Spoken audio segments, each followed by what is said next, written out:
مگر ان پر افسوس ہے جو ان دنوں میں حاملہ ہوں اور جو دودھ پلاتی ہوں۔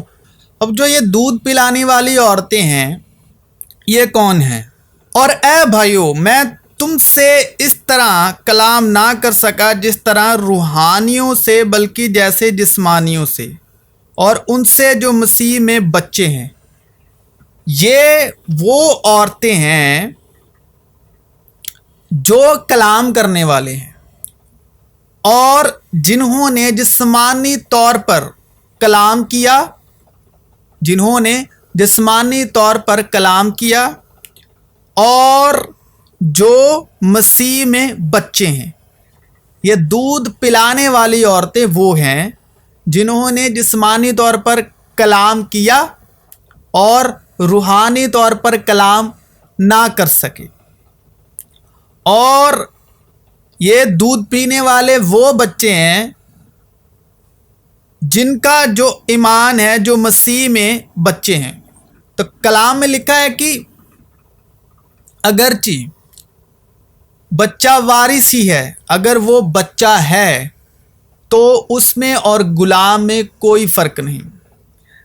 تو اے بھائیو، میں تم سے اس طرح کلام نہ کر سکا جس طرح روحانیوں سے، بلکہ جیسے جسمانیوں سے، اور ان سے جو مسیح میں بچے ہیں۔ تو یہ دودھ پلانے والی وہ عورتیں ہیں۔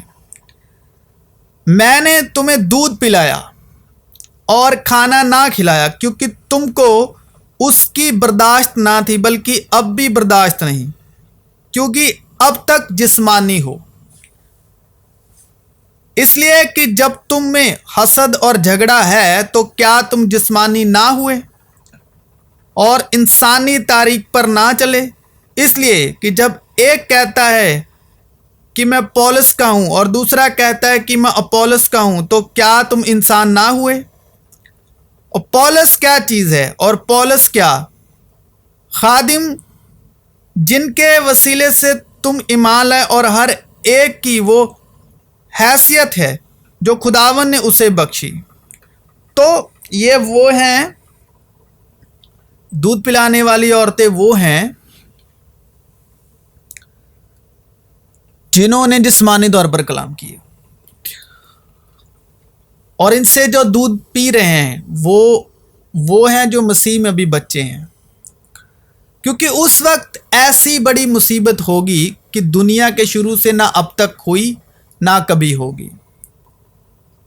افسوس ہے جو ان دنوں میں حاملہ ہو، اور حاملہ ہونے والی وہ ہیں جس طرح مسیح نے دکھ سہ کر مسیح نسل کو پیدا کیا، مسیح نسل کو جنم دیا۔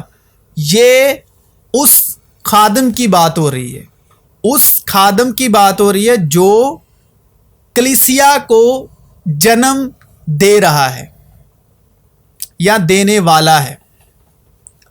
تو اس کا مکاشفہ ہے جو ان دنوں میں حاملہ ہوں اور جو دودھ پلاتی ہوں۔ پس دعا مانگو کہ تمہیں جاڑوں میں سے سبت کے دن بھاگنا نہ پڑے، کیونکہ اس وقت ایسی بڑی مصیبت ہوگی کہ دنیا کے شروع سے نہ اب تک ہوئی نہ کبھی ہوگی۔ جیسا نوح کے دنوں میں ہوا ویسا ہی ابن آدم کے آنے کے وقت ہوگا۔ کیونکہ ہم کو معلوم ہے ساری مخلوقات مل کر اب تک کراتی ہے اور درد ذہ میں پڑی تڑپتی ہے، اور نہ فقط وہی بلکہ ہم بھی جنہیں روح کے پہلے پھل ملے ہیں، آپ اپنے باطن میں کراتے ہیں اور لپالک ہونے یعنی اپنے بدن کی مخلصی کی راہ دیکھتے ہیں۔ چنانچہ ہمیں امید کے وسیلے سے نجات ملی۔ اے میرے بچوں، تمہاری طرف سے مجھے پھر جننے کے سے درد لگے ہیں، جب تک کہ مسیح تم میں صورت نہ پکڑ لے۔